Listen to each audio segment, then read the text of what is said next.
I don't know how far I can go into what's Go as far as you want to. You about to be 18. Both my parents wanted their marriage to work. Wanted that marriage to work. You about to cry? No. Oh. Because when my parents got divorced, I was not sad about it because I understood that they're not compatible. So why would they be together to begin with? Why wasn't you compatible? My friends know what goes on in their households. Anyone who lives in a household who have parents that obviously have tension, they may not explicitly see it with arguing, but you can tell there's tension in a household. That's a word right there. That's a word. Parents think that kids are dumb. Kids hear stuff just the same way that we can be in a work environment in corporate America and we can feel awkwardness in a meeting. Kids ain't stupid. Why are these teenagers wearing hoodies everywhere in the 90-degree weather? Can you tell me that? Can you tell everybody that? Because I have seen that everywhere on social media. Every parent saying it's 100 degrees outside and their kid got on a hoodie. Girl. Like sometimes. What have I worn that make you feel like I dress like a autumn Christian church girl? That's scary. Meloney P. Talk to him. Very low calorie, high protein. Be honest. Here we go. Welcome to another episode of the That's Scary with Meloney P podcast. I am your girl, Meloney P, and we are here to have a conversation. We have the princess of the podcast, the same way that Ashanti is the princess of whatever that is with, Ja Rule and them. We have the princess of the Meloney P podcast, Ryan. Ryan, how are you doing? I'm doing good. How about you? I am doing great, reporter. Listen, Ryan is my daughter, how many months until you're 18? Like 4. My Scorpio daughter, who's going to be 18 in just a few short months. And I thought it would be great to have a conversation with a teenager because at the end of the day, I've had a lot of mothers and parents speak with me about, the complexities of having a teenager, especially with a teenager rising into the college years and all those things. So let's get it started, y'all. We are here to teach and to help. But before we get started, we always start each episode with a mental health check-in. How are you doing? How are you feeling? What's your energy? What's your mental health? Ryan, what is your mental health? How are you feeling? I would say for me right now, it's like at an all-time high. Oh, all-time high. Oh, God. Why is it all-time high? That sounds scary. Well, I'm about to be a senior. Go Bulldogs. And who are the Bulldogs? my high school mascot. Oh, okay. So, yeah, I'm about to be a senior, and it's my last year of high school. So I'm a little nervous, but I'm excited for the grade level school to be ending. Got it. So your mental health is at an all-time high. Yeah. Oh, wow. Okay. Period. Enough said. My mental health is doing really great. At the end of the day, I am feeling really good. I met with my new therapist for the first time last week, and I'm feeling really good with her, a Black therapist who focuses on, Black and brown. Is that right? Black and brown people? That sounds horrible. Yes, Black and brown. Okay, Black and brown people. And she's a Black and brown person herself. I love her. And she has me feeling really, really good. So my mental health is at an all-time high. We need you guys to hit that subscribe button. We have surpassed 1,000 subscribers, and I'm so excited about that. And it makes me feel so good to know that I have a community of That Scary with Meloney P supporters. And I'm excited. I'm excited for what we have coming down the line. I'm excited to pass this on to my daughters, and I'm excited for just everything that is to come. Ryan, I'm going to put you on the spot. So tell us about yourself from newborn to where you are now. Tell us about yourself. Well, I was born November 16th, so Scorpio. And about me, I'm Black. You're Black? Okay. Are you sure? Yeah. I have a unique eye color. My eyes are hazel green. That's really rare. Okay. I'm 5'5". I can play guitar. I can sing. I can skateboard. I like anime. What is anime? When I hear anime, I think about Tina Turner and Ike Turner. But you don't know who that is, so go I ahead. know who Tina Turner. I don't know who. So Tina Turner, her biological name is Anna May, like Anna May. So anytime I hear Anna May, I think about that. So let's get started, because here's the thing. Like, I know we're laughing, and this is gonna be a very fun episode, but this is a very serious topic. So I'm gonna keep it a buck with y'all. You know, my show is raw, transparent, Meloney P podcast. You know, we like to keep it raw. So at the end of the day, Ryan is my oldest daughter, and we have had some conversations in the past about just ways to kind of help us, you know, to help us kind of blend, you know what I'm saying? Help us kind of blend together. You know, we, me and her dad were married when she was super young, and we got divorced when she was super young. And I think that this is like a lot of people's story. And here's the thing, like, I'm not old, but I'm not young. And I think that divorce and children being raised in divorced households, unfortunately, are the new normal.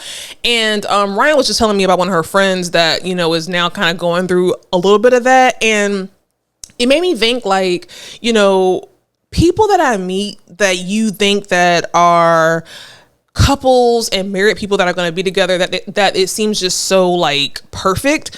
It's not. And I feel like a lot of children and teenagers are going through these households that are at the mamas one day, at the daddies one day, and we never really hear the voice of the child that's going through that. Like, I can't think of any kind of podcast or nothing that I've heard that we've allowed a child to use their voice and use their words to express, you know, what they're going through and, you know, things like that. So I really want to get into the depths of that. So my question for Ryan is this. Tell me, just with a guess, how many percentage wise of your friends or people that you know, your peers, are from divorced households? 80%. 80%? Yeah. It's either they're in a household of divorce, or they're parents who obviously don't like each other and should be divorced. Really? Yes.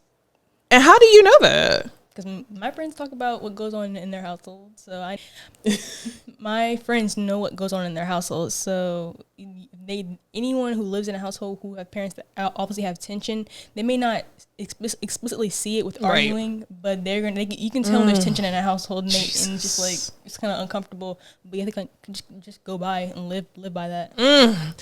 That's a word right there, because, you know, that's a word. Parents think that kids are dumb.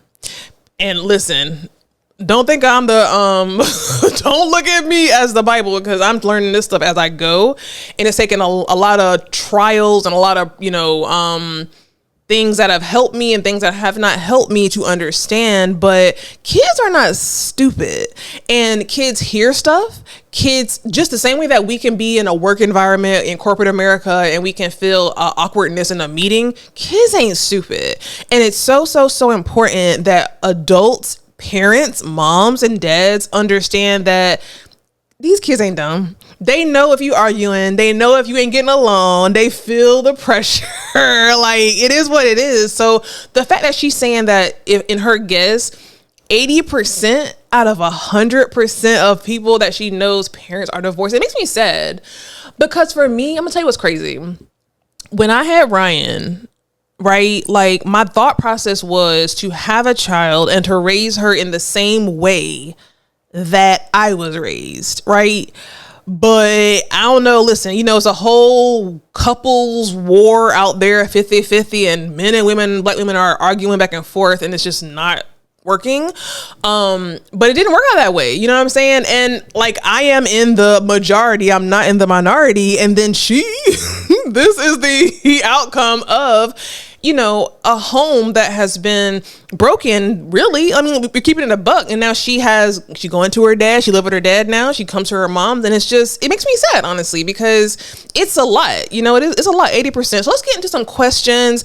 I did put a poll out on Instagram for, you know, parents to ask a few questions that they would want to know from a teenage perspective. And again, Ryan is about to be 18, going off to college. She is a straight A student. You know what I'm saying? She is 3.9 GPA. I'm sorry? 3.9 GPA.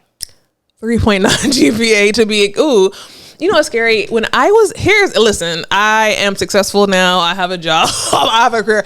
My GPA, I shouldn't even say it because I don't want no jobs to ever come back. My GPA was not 3.9.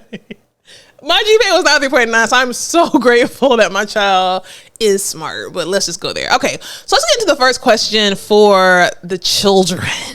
All right, Ryan, what are some things that you wish parents understood better about the teenage experience? And feel free, this is a safe space. Okay. I think one thing parents lack is, like, kids are going to make mistakes. I mean, like, everyone makes mistakes from 50 to 1 year old. People make mistakes, but especially you're more prone to mistakes when you're younger. Mm-hmm. I know I've made some mistakes. Some. And I think parents, I mean, you're not young for most of your life. Like, I mean, you're young, but you're not like a teenager for like that long. So I feel like parents tend to forget how they were when they were teenagers, and no teenager is perfect. No teenager is perfect. And so I feel like that is just understand that no teenager is perfect. What's your definition of a perfect teenager? No teenager is perfect. Like, I mean, I don't know. There's not a perfect anything. In my opinion, there's nothing that can be perfect because everyone's definition of perfect is different. So your ideal teenager may is some different from another parent's ideal teenager. Right. So I think parents just need to understand the teenage experience is that it's going to be a rocky road, and it's not going to be just a straight line. Like, some people might say, "Oh, I had the perfect child," whatever. But the same child that you think is perfect in front of your face is doing something behind your back. Ooh, girl. So what are you doing behind our backs? And we're gonna put a pause here. Listen, that is scary. So, one thing, and again, I keep saying, one thing that I pride my show on, especially the more that it goes on and on, is being raw and transparent. And the purpose of my show is really to help people. I feel like being a young mom, I had Ryan when I was like 24. 20, yeah, you're 24. Are you sure? I thought it was 22. No, it's 24. My birth certificate says 24. So. Is that the right birth certificate? Oh, wow. I've been telling everybody for all these years I was 22. Wow. Ooh. Okay, so I had Ryan when I was 24. And, at 24, you are really still a child. Like, at 24, you are not fully grown. Your brain ain't fully developed. I don't care what nobody say. I would never tell both of my daughters to ever, rush and get married in their early 20s. I think it's a very dumb idea. And I feel like people have children and they're still children. And I think that some of the time when, parents have these kids, they're still trying to figure out who they are. And then that can fall on to the children. You know what I'm saying? Because now you really have low-key two children. And I know people are going to say, oh, well, you're 24. I was married. Don't get it twisted. I was married before I had my baby. But what does that mean? Like, that's a whole other topic for a whole other date. I don't really mean nothing. I was married, but still I was very young, really trying to do what I felt like my parents wanted me to do. My parents wanted me to get married. They wanted me to live a safe life with a military man. And, I focused more so on what I wanted my parents to do, or what my parents wanted me to do, versus more so what I wanted to do at the end of the day. And that's going to have an effect on the child, because she has to be in this world, you know what I'm saying? Billy has to be in this world, and it is what it is. So I think that it's very important that parents understand that these are innocent children who are going through these phases and these stages the same way that we are. And it can be very difficult. So, that was really good. So, Ryan, how can parents better support, and keep it a buck, how can parents better support their children when it comes to these transitions? Let me add to that, right? So let's keep it a buck. I'm engaged, and he has children, he has teenagers, and a lot of your friends, like you said, 80% likely are going through this situation. Like, when it comes to divorce, transitioning from household to household, you have one parent one day, one parent the other day, one parent's rules one day, back and forth. What can parents really do to better support that transition and that up and down? So I guess for me, well, not for me, speaking from let's say you move to another, your parents' partner's house, and you're just trying to acclimate to that lifestyle, or that person moves in. for one, if the person moves into the space the child is familiar with, it definitely can be uncomfortable either way. If someone's moving in or you're moving there, and I feel like it's more uncomfortable when you're moving to a new place. Yeah. But I just think things should come naturally. I know a lot of people want, okay, I want my partner and my kid to be like best buddies and whatever. Yeah. But you can't force that. Like, the more you force something on a child, the more resistance they're gonna be, and it creates an uncomfortable environment for everybody, because now the partner will be like, why is this teenager not wanting to be friends or like cool with me? And I'm just like, well, I don't know you. you know my mother. You don't know me. Don't say you know my mother. This is for everybody. Don't put me in this. No, I'm not speaking for you. I'm joking. Yeah. That's the thing, and that's very important, because again, I'm not gonna say it's no more. Here's a public announcement. I am not saying anymore on my podcast, this is my opinion. This is my opinion. This is, what I'm saying, done right here. So I think about you. I think about my partner's children, and it seems like they have been uncomfortable with this transition. I felt like you have been uncomfortable with this transition. Was it weird, like merging with new, I guess, fake brother and sister? Just keep it the buck. Well, I mean, no offense.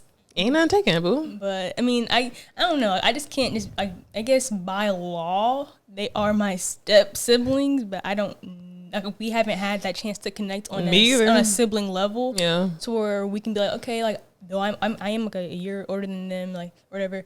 But you a couple of months older than this. A couple of months older. We just haven't been given that time to naturally connect and be like, oh, I'm Ryan, whatever. And I feel like. But also, I mean, this was their house, and I moved in, so like I'm the intruder, right? And this is their space, right? Or was their space, right? And I understand, like if it was the other way around, and I would be like a little bit like, who are you? Why are you like, not why are you here, but like, who are you? And I completely understand the uncomfortableness, because I mean.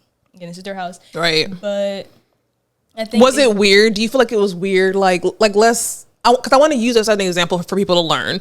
So because I'm trying to think of the first time you met those. Oh my god, those kids! Oh my god, the first time you met my partner's children. Like, how was it for you? Like, how was it for you, and how could it have been better? Like, what could the adults have done to make it better for both sides? So I think the first time we met was probably just at a restaurant, but the first time we really like they came here and we were all staying in the same house. It was definitely awkward, and I mean it was awkward. I feel like what could have been done better has been like if someone would have been like, okay, I know y'all don't know each other, like introduce each other, which we weren't introduced to each other. Maybe be like, okay, all three of y'all, just so y'all can like better like talk. Like let's take y'all all three to the mall, like leave y'all there, and like let y'all. Like, not fend for yourselves. But we took y'all to Walmart. Remember, we took you and my partner's daughter to Walmart on Father's Day. Remember, she was leaving you in Walmart. Remember? I don't remember. Okay. But I mean. I don't know. I mean, the first time it's not always gonna be the best. But I feel like if it was if I saw them like very consistently, maybe a bond could be made. But, I mean, like I don't see them consistently. So yeah, that's true.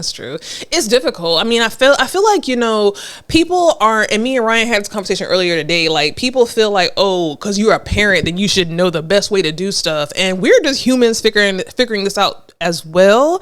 And for me, I was just as much uncomfortable as Ryan was. I was like, thank God Ryan here so I could like lean on her, because I was extremely uncomfortable.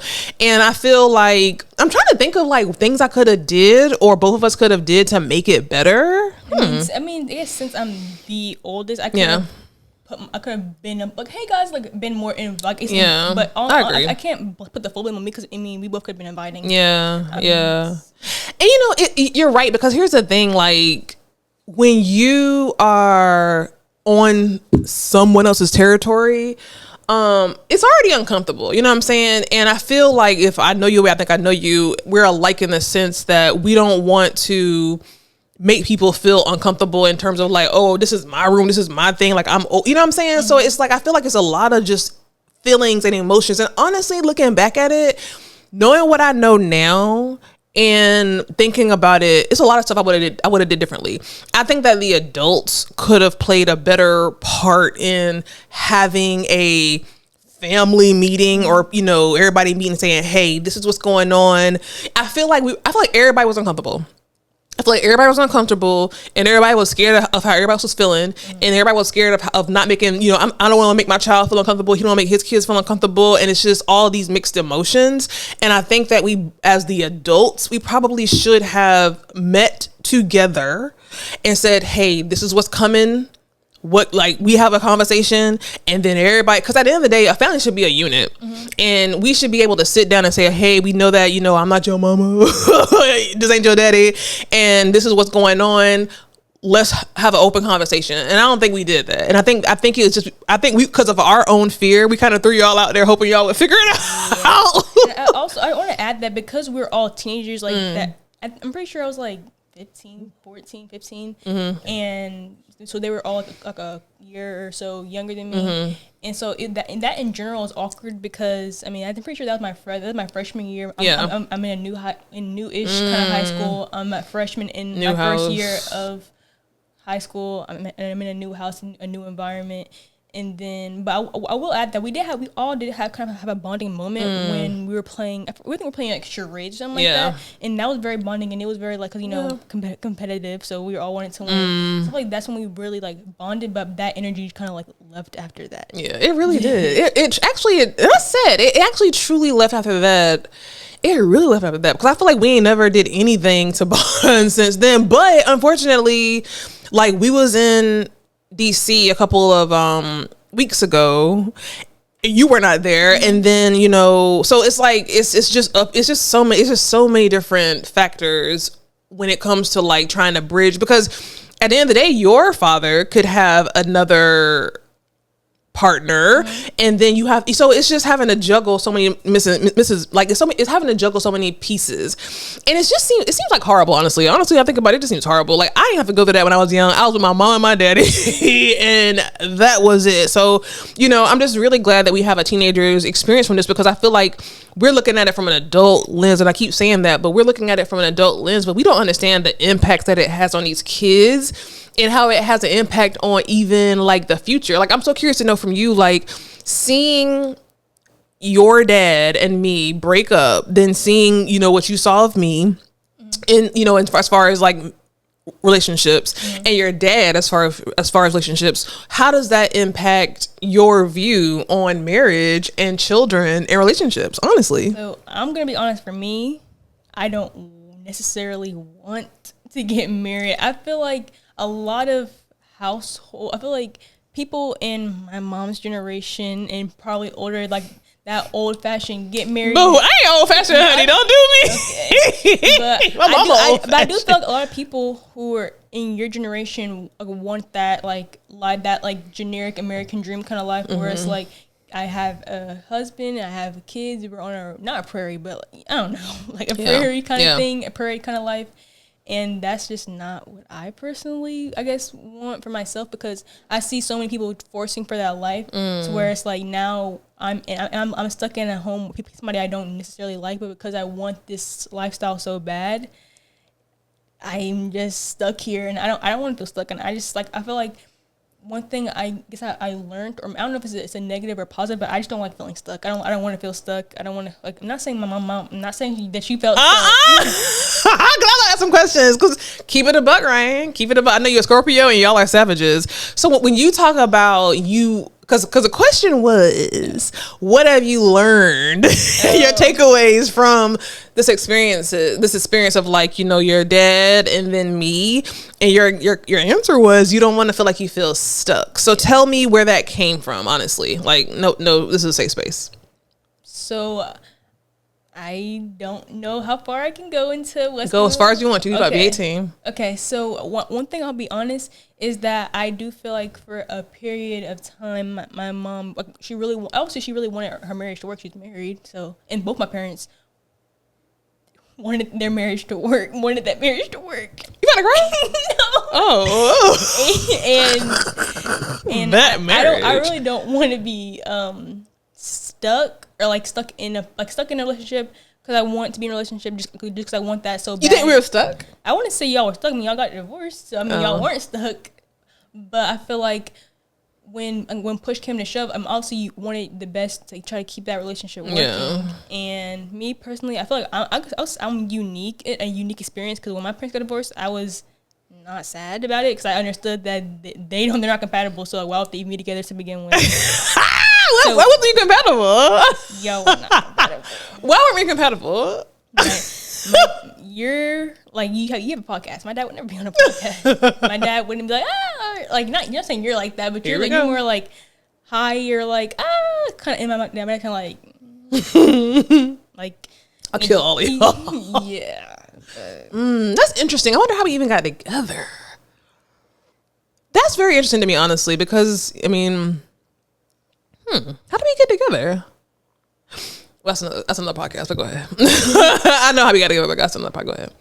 So I don't think I have nothing else to say. So you feel like, so that's interesting because you feel like because you had the maturity to understand that, okay, my dream ain't for these people to be together because they should not be together. Mm-hmm. So like it's very different. So it's like I'm not hoping that my parents like, you know, go to the park one day and then see each other and then realize that, oh, we're really in love. Like that's not your dream. That's a very mature thing. Because you said that to me a couple of times. Like I would joke one time and I said to Ryan, like, oh, me and your dad talking, you know, how would you feel if we got together? And you was like, no.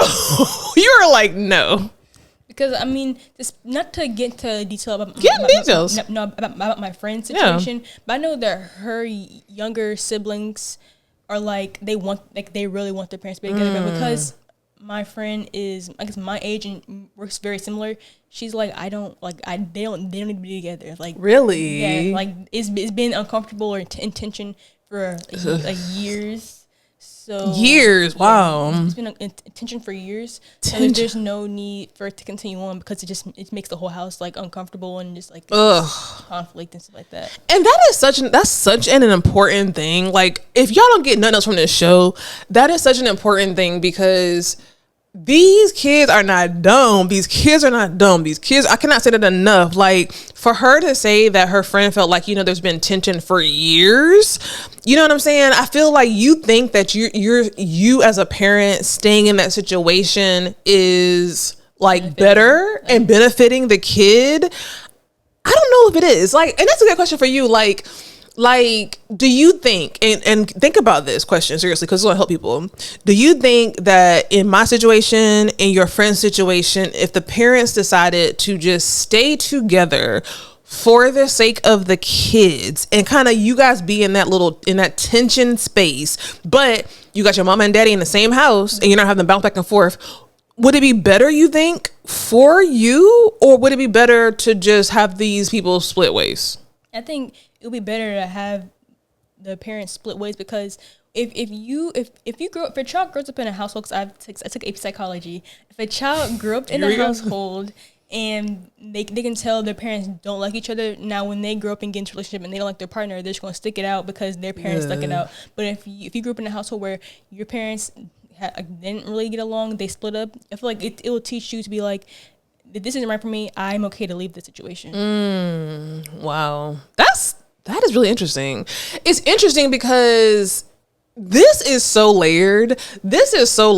Because people be, oh my God, this is so layered, y'all, because you be having these women out here thinking that their biological clock is ticking.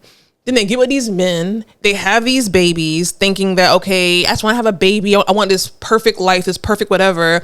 Then it don't work out. And now you have this child and now they're seeing a unhealthy relationship and now it is having effects on them. That is really interesting to me. Oh my God. All right.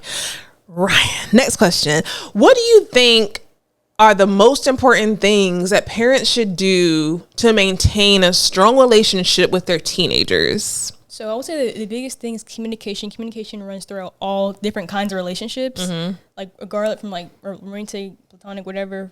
but I feel like communication Platonic. and to be not be judgmental, because I mean, if you don't necessarily like how your child like dresses, as long as it's age appropriate, I feel like you shouldn't be judging that child because you don't want to wear like, let's say like emo gothic makeup, and you may not like that, but your child like it feels more confident, more themselves, and more at home in that style of clothing. You judging them is just gonna make them be like, if my own parent is judging me, then a stranger on the street is judging me, which I mean, a stranger on the street probably is judging you, right? But it gives you, I feel like when your parents accept you, it gives you more confidence to not care what other people think. The people who gave birth to me and raised me, one person gave birth to you. I mean, not people. The person who gave birth to me and the other person who helped.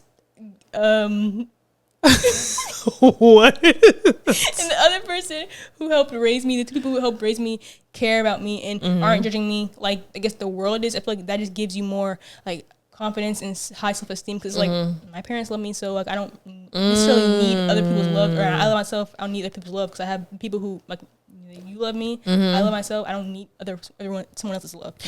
Yeah, so let's dig into that, because you know we have had a lot of issues when it comes to that. And listen, I'm growing. I don't know everything. It is what it is. So are you. We're both new to this planet.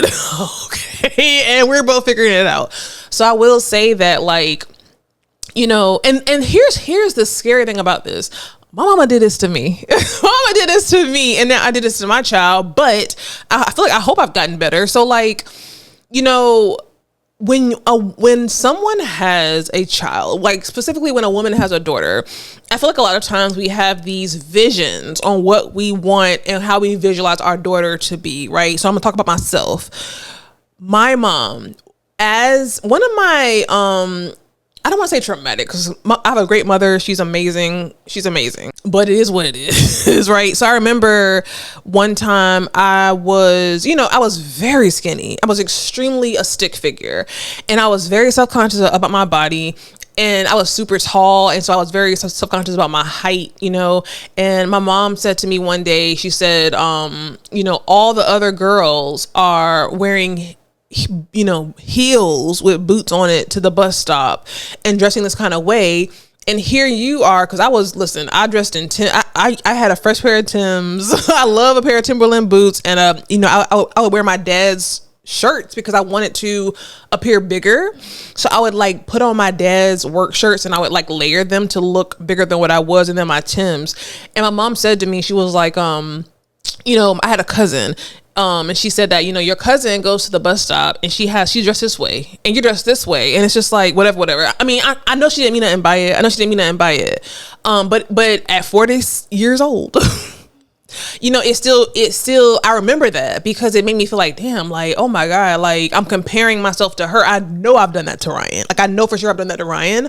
But at the end of the day, me doing that to my child, I understand why my mama did it to me. Like, it's not from malice. It's just from you wanting your child to present in the best way to get the best whatever. But I think that's a challenge. Like, that is a challenge because my mama's way, she didn't know did she know? 'Cause I'm trying to think, like, damn, I was skinny. I was going through so much. So I wonder, I don't know. Like, I'm a human being. My mama's a human being. So she probably was just thinking from a human, fleshly type situation. Like, oh, here's my daughter. Maybe I'm sure I was looking awkward. I'm sure I was looking skinny. I'm sure I was looking unconfident. I'm sure I was looking all types of things. So I'm sure from a mother, she's thinking, okay, just do this or just look this kind of way so you don't, you know, look so opposite from everybody else, right? So I know she didn't mean nothing by it, but at 40 years old, I still remember that situation.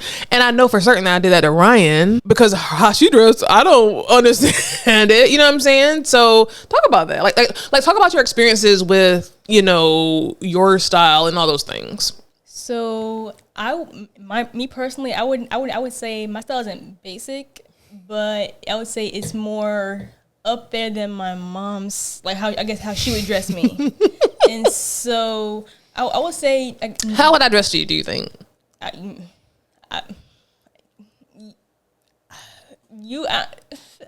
Sorry. I think you would dress me like just how you dress, and I would say I would to describe the way you dress. I would say, I guess sometimes you dress like, if people who know would know, like like the autumn. Who is Autumn? Okay, no, like the season fall. Like, like who is that? I'm sorry. Go ahead. like a fall Christian church Girl. Like sometimes. What have I worn that make you feel like I dress like a autumn Christian church girl? Well, I've seen you wear a scarf and like that little like hat, that's like the brim around. I don't even know. And some skinny jeans and boots. I mean, that's like your winter fall. Summertime, you just wear like regular summer clothes. Like, I don't know, but autumn Christian church girl, that is scary. And I would say my style right now is like just baggy stuff, and it's not for the same reason my mom wore baggy stuff.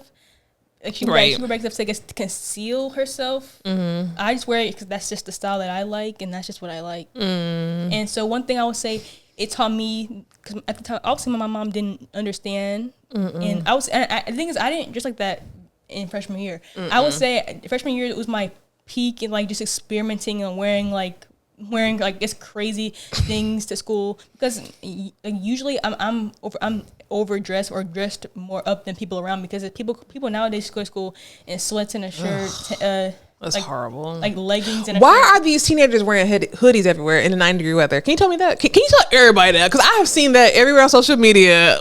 Every parent saying it's 100 degrees outside and their kid got on a hoodie. Why is that? I don't know. To me, a hoodie is just comfortable. I mean, in 100-degree weather. Yeah, I mean, I'll wear. I mean, unless I'm getting to the point where I'm overheating, and then you are overheating and malfunctioning. In 100-degree weather. But one thing I'll say that it taught me with my mom not necessarily understanding was just it taught me not to care, essentially, because I care. I also did this to my mom, so I care about her validation to an extent. But it taught me just to not. I don't care. Like, I'm not out here in like coochie cutters and a tank top outside. Coochie cutters? Is that what you said? Yes, like short shorts and like a bra walking around outside, like that don't necessarily be appropriate.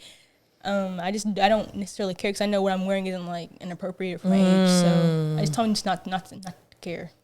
So here's the thing. I feel like a lot of parents have issues identifying when their teenagers need something, right? When their teenagers need support, when their teenagers need a listening ear, when their teenagers need advice, when their teenagers need something, like, whatever. So talk to us about signs that parents can look out for to where teenagers may need a little bit more support, communicating, a listening ear. Like, what are some signs that either you or your friends or peers, might have expressed that parents can look out for if there is a need for, I guess, help, or just if they're struggling with, like, you say you have a friend, so it's like maybe they're struggling with this new normal, right? So what are some signs that parents can look out for? So I guess signs that parents could look out for is, like, I guess the pretty obvious sign would be like a huge personality change. That's like a major sign, or like acting out or doing things that they wouldn't normally do to get in trouble, or like to get a parent's attention. Because I mean, a lot of times a child will get a parent's attention, whether it's negative or positive, because they just want that, like, a parent to be like, oh, like, put your attention onto me or something like that, because something may be going on. But I feel like the biggest thing is, I feel like a parent should just, like, and in a way, give that space or give that safe haven for the child to even be comfortable to even go to you and be like, this is what's happening. I feel kind of uncomfortable with this, or something like that. What is your definition of a safe haven? Because I feel like what I might think of is a safe haven might not be a safe haven for you. So, like, what is a safe haven? So I guess for an example, kind of like a child shouldn't be scared to come up to you and ask you for anything, or to tell you about something, because they don't want you to react. I mean, there's many stories and many parents who like if their parent be like, oh, my friend told me to go do this and wherever, I'm like, what? Your parent did? And like you're going a little crazy. I feel like when a child comes to you and, like, may say something that they may have been scared to tell you, regardless of if you're their comfort person or not. Regardless of if they're your comfort person or not, you giving that open space for them to come to you and not overreact, or even if that's how you feel, them being able to come to you would help build that strong relationship anyway, if it's not already kind of built up. Mm-hmm. But also, I'm not even gonna lie, I'm losing what I'm saying.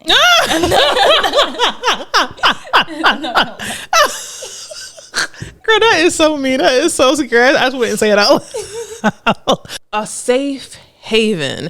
You have said to me, especially recently, that you have not felt comfortable coming to me. Talk to the listeners and the viewers about that. Like, because I'm sure you're not the only one. Like, you know, listen, anybody that know me know that I'm a jokester. And I've had so many people recently come to me and say, I've had my brother, my partner, people come to me and say, you know, like, the way I show love is in jokes. Like, that's how I show love.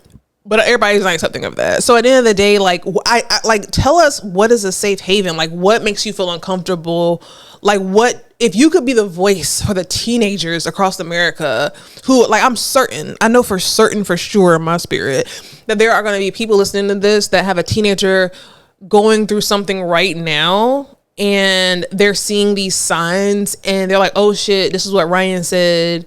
Let me look out for this. Like, what are some just different things that can make a person feel unsafe and feel safe, you know? So I would definitely say unsafe is, again, overreacting, just being judgmental, and safe would definitely be being an open ear. Like, even if you don't necessarily agree with what your child is saying, like, just open and like hear, open the floodgates and like let them like spill everything out to you, and then I guess not act accordingly, because that sounds weird, but like, I guess act accordingly, kind of, and just be open to hearing what they have to say. I'll say it's the biggest thing, and then show them by communicating back that I understand, and talk about it, and I feel like it can be a conversation. Cause when a child feels comfortable enough to like go like towards you, they'll come like naturally. Like, it'll be a natural thing for them. Wow. Yeah. It's really convoluted. It's a lot. And I want, like, the teenagers out here, because I think this will be a great episode for parents to listen to with their teenager. Because I really feel like this episode will really bridge the opportunity for more conversations, like deeper conversations, because like I said in the beginning, I feel like parents talk about, oh, well, this is what's going on, I don't know what to do, but I don't feel like we really hear from the voice of the teenager. I just don't feel like we hear from that. And even like when I was her age, obviously there wasn't YouTube and stuff like that, but I feel like there wasn't anywhere that I could go to hear my voice, or there wasn't anywhere that my parents could go to hear the voice of the teenager. And so I think that it really comes with, you know, having an open mind, and, you know, being receptive to what your teenager or your children are going to say, even if you don't agree. And I feel like that's one thing we struggle with, is like, because like for me, like when I was growing up, you did not leave the house without earrings, right? You did not leave. I will never forget in Gastonia. Like, I remember Ryan left the house without earrings. I was like, girl, you cannot leave the house without earrings. And now here we are having this big traumatic, keyword traumatic, like, argument before going to school about earrings. And I remember going to my coworker saying, like, oh my God, me and Ryan was arguing this morning about, you know, her not wearing earrings. And she said to me something that set with me for the rest of my life. She was like, y'all have an argument about earrings. How small is that in the grand scheme of things? She was like, children are yours, but they're just yours. God is just lending these children to you. All you can do is give them and equip them with all that you can equip them with, and pray to God, pray over them, pray that they continue to like flourish. But earrings, like, you sitting there arguing over earrings, and it's like, damn, I'm like, girl, you are so right. Like we sitting here arguing over earrings, but what does that matter at the end of the day? You know what I'm saying? So I feel like it's just that tug of war with like this idea that you have in your head over how you want your child to be. And here's the thing that people don't talk about. I am certain that my childhood trauma probably has an impact on how I want her to be. You know what I'm saying? And that's why it's important to talk about it, especially in the Black community. It is not popular. You know, we think, oh, a child stay in a child place. They don't talk. They don't have an opinion. They don't do this. They don't do that. Listen, that's how I was raised. My mama would still to this day slap the shit out of me. You know what I'm saying? Like, I'm literally 40 years old and I'm just now being like, oh, I'm grown at 40. It's so embarrassing. I'm grown, girl. You can't say nothing to me. Which is still respect. Like, you still need to respect your parents. And I'm grateful that I have that respect for my parents. But at the end of the day, this is a new world, and it's internet, and it's this and it's that. And these kids are faced with so much stuff.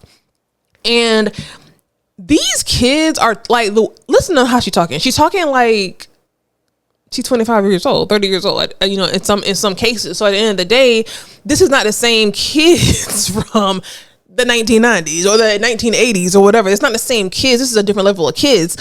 So the same way that kids are kind of leveling up in their communication, their maturity, parents have to kind of level up as well. But as long as it's kind of that respect level, but you got to meet your kids. You got to kind of come up to where they are and hear what they're saying and give them the opportunity to be able to express themselves. And this is my first child. I was a child when I had her. And if it took 20 years, it took 20 years to understand. But I pray to God that I won't probably be that way to my youngest child. You know what I'm saying? At the end of the day, but it is what it is. So Ryan, tell us this. How does being able to express your style, your personality impact your confidence and your self-esteem? I think you kind of spoke to this a little bit, but like, how does what your parents are saying to you and how they're responding to your own personal style? And by yours, I mean, like, you know, anyone's personal style. How does that affect how you show up in like day to day? So obviously I'm only 17, so I still have more confidence and self-esteem to build, because I mean, teenagers can be very judgmental, unintentionally and very intentionally at the same time, and that can be very hard. So I feel like a parent being able to support their child and how they dress and their personality can really, I guess, build that. Like, I don't care. Do you feel like you're more susceptible to like, because I know that one thing as a parent that I always worried about when it came to you is like, you know, I feel like sometimes, you know, obviously, even though kids have a voice and they're mature, we still are wise and we still are the authority. At the end of the day, I'll never change that, because we see stuff that kids don't see. One of the things I used to be always fearful of is that, you know, predators, let's speak predators, right? So it's like, oh no, am I losing my train of thought? Oh God. Oh my God.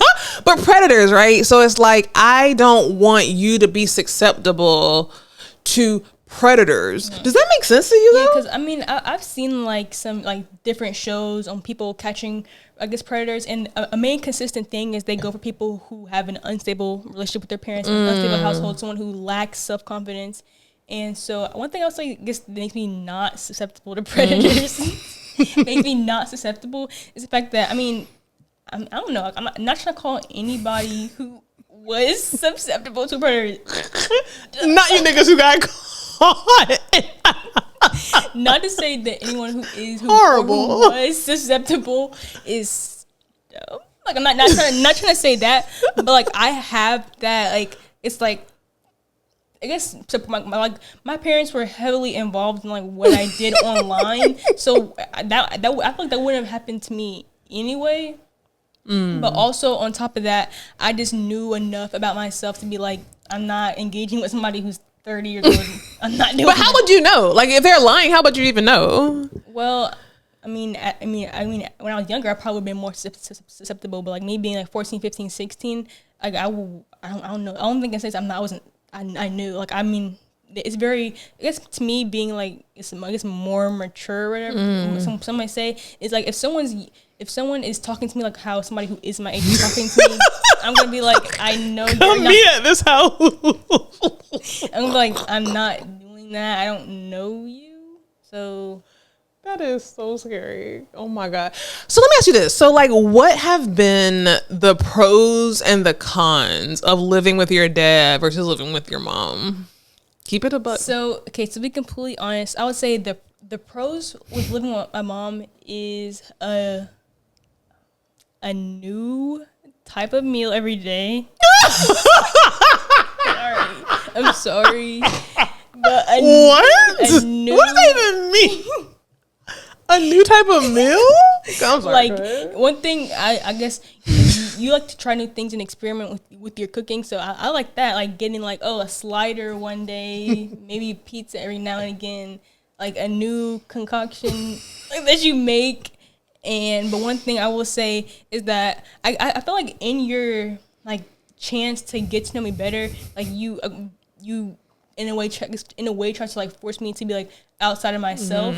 One thing I'll say about my dad, like when I want to be alone, my dad lets me be alone. I feel like with my mom trying to better understand me, she kind of like got not lost, but like wanted me to like be out of your room, be more social, and connect with me. And my dad's more like the just stay up in there. when you're I may not like it necessarily, but you're a teenager, so when you're ready to come out and talk, you can come out and talk if you want to. So listen, Ryan, before we close, like what are your closing, because again, this is going to reach the masses. This is the #1 podcast in the world. So what would you, because this is serious, because I really have not seen any podcast or anything where the voice of the teenager has been expressed. So what would be your raw PSA to parents out there who have children who maybe are in split up homes or whatever? Like what would be what you would say to them? So the #1 thing I would say is if you know that you came from a rocky household, I feel like as a parent you should try your best to do that work on yourself. Because the more work you do on yourself, it'll better impact you and your child's relationship. And then the biggest thing for everything is just communication, and then not being judgmental. Like those are the biggest things, especially when you're in your teenage years. This is even in your young 20s, you're still finding yourself.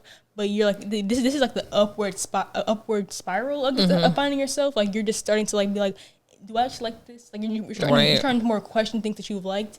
And I would say even sometimes I felt like do I even know my own self? And I'm only 17. So as you get older and have that support system to be able to call my mom and be like, hey, this is happening to me, or this is going on.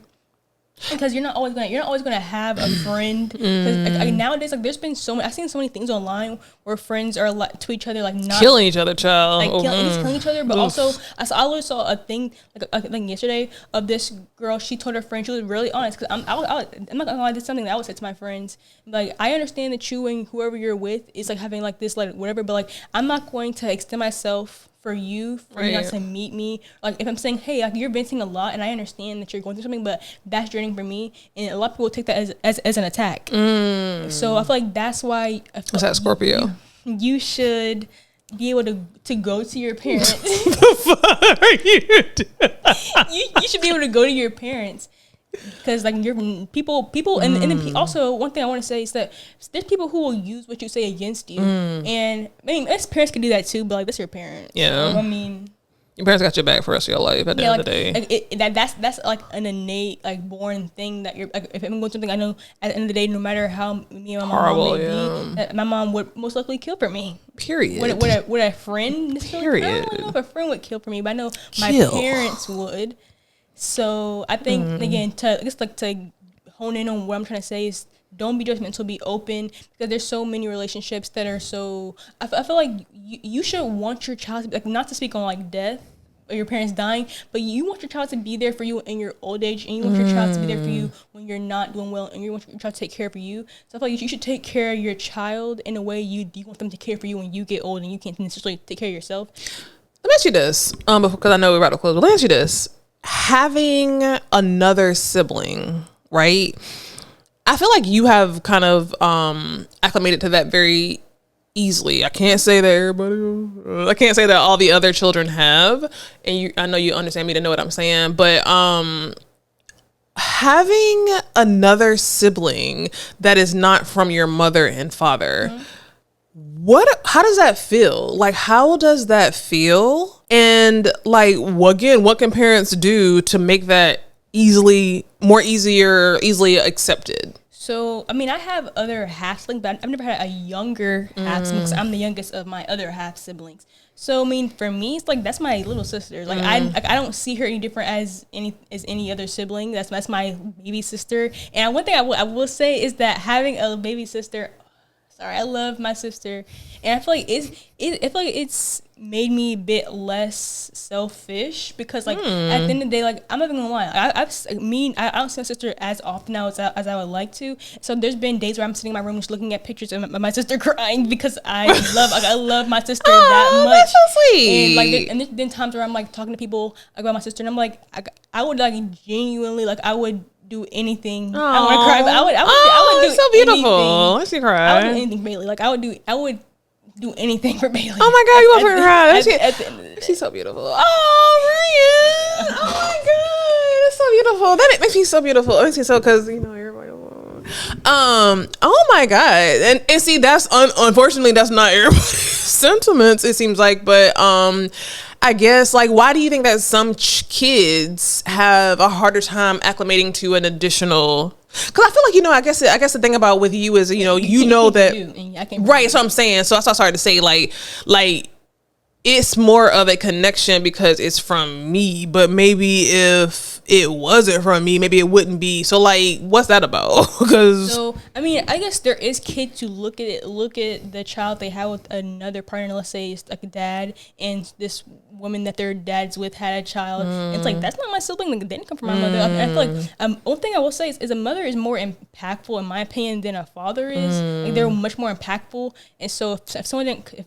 If Bailey came from like my dad's side or whatever, I personally I was still feel the same because at the end of the day, that's a baby and that's my sister. That's my sister. So like I just have that like as innate thing of like that's my sister, regardless of if it's from my mom's side or dad's side. But I know there's people who are like that's just some child. Like people, especially being a girl and you're a girl. So you know what I'm saying. So I feel like I don't want to say nothing like out of whatever, but I feel like sometimes when. Like, cause I was a daddy's girl. I don't know if you're a daddy's girl. I guess you are. But it's like, if you are a daddy's girl and you're the youngest and then there becomes another youngest, like if your dad had a baby that was a girl, how would you feel weird about that? I don't think you would. No, I wouldn't feel weird about it because that's a baby. Like no one forced that baby. Well, no one forced the baby to be here. Like that's my sister, so I don't necessarily understand because I am my dad's youngest. So if he were to have another little girl, that would just be my sister. Yeah. So I don't quite understand why someone will. Sorry, I don't quite understand why someone would be like, oh, I don't understand that. Yeah. I don't understand that. But I could understand why someone could feel that way because threatened maybe. I guess like threatened, but at the end of the day, I feel like. That you were literally the baby for like a lot of years up until the majority, yeah. So maybe just being born, like let that blossom. And I feel like as people get older, they'll understand that the way they felt in that time was probably like selfish or whatever. And I feel like anyone can grow past that. Yeah. And if you're a parent experiencing that, I mean, obviously talk to your child about it, but like also give them that space to like understand. Because there's many things that my mom has said to me that like now that I'm getting older, I'm like. Even though I didn't maybe like the way she said it, she was correct. And so, yeah. Period. And I'm always correct. Okay, let's end on that's a perfect note to end on. Listen, y'all. Ryan, do you have any closing words? You have any upcoming projects or where can people find you that is safe? Well, I'm not going to share where people can find me. What is your social security number? No, but I mean, thank you for having me. Absolutely. I'm not gonna lie, I didn't think you would have me on here. Like, why? Because you're a child at the end of the day. Yeah, I don't want anybody to come at you. So yeah, but I'm happy I was on here, and hopefully that people can listen from open ears. Because I know, like, if you know what cognitive dissonance is, you know that when you feel. Here we go. This is gonna be a blooper. I'm not cutting this out. When you feel. Sorry. When a person feels threatened. They automatically like shut down. They don't want to hear. I feel like all parents do that actually. When you don't like what's being heard like said to you, you automatically like shut it off and like look for you may feel attacked and you look for a response. So I feel like if you know that you may suffer from that, or not suffer from it, but what is this like a mesothelioma commercial for mesothelioma? Sorry. But if you know that you may like that happens to you again, like the biggest thing is just to work on yourself. Because the more you work on yourself, is the more better impact you are as a parent on your child. Okay, all right, guys. So listen, thank you for tuning into the episode of the That Scared Meloney P podcast. Make sure you hit that subscribe button, y'all. We are at almost 2,000 people. So I'm super excited. Thank you for joining the That's Scary with Meloney P community. We have so many great episodes coming down the line, and we will see you in the next episode.